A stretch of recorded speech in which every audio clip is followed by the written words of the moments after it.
Жакын арада Казакстанда маанилүү чийки заттык азуу алуу жана кайра иштетүү боюнча жаңы долбоорлор пайда болушу мүмкүн. Америкалык компаниялар Казакстанда геологиялык чалгындуу иштерин кеңейтүүгө кызыктар. Бул тууралуу Америка Кошмо Штаттарынын элчиси Астанада журналисттер менен жолугушууда билдирди. Дэниэл Розенблюм мындай мүмкүнчүлүк АКШнын президенти менен Борбордук Азия мамлекеттеринин лидерлеринин Нью-Йоркто жакында болгон С5+1 форматындагы диалогу аркылуу ачылганын баса белгиледи. Ошондой эле АКШнын Казакстандагы дипломатиялык өкүлчүлүгүнүн башчысы Вашингтон Касым-Жомарт Токаевдин Борбор Азия жана Ооганстандагы туруктуу өнүктүрүү максатында Алматыда БУнун аймактык борборун түзүү демилгесин колдой турганын билдирди.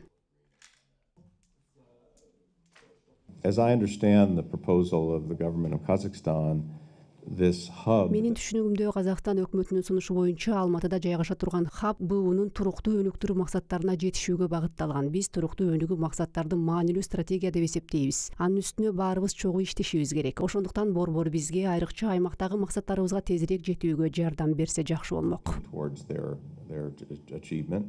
And so if having such a hub will help to get us there faster, especially in this region,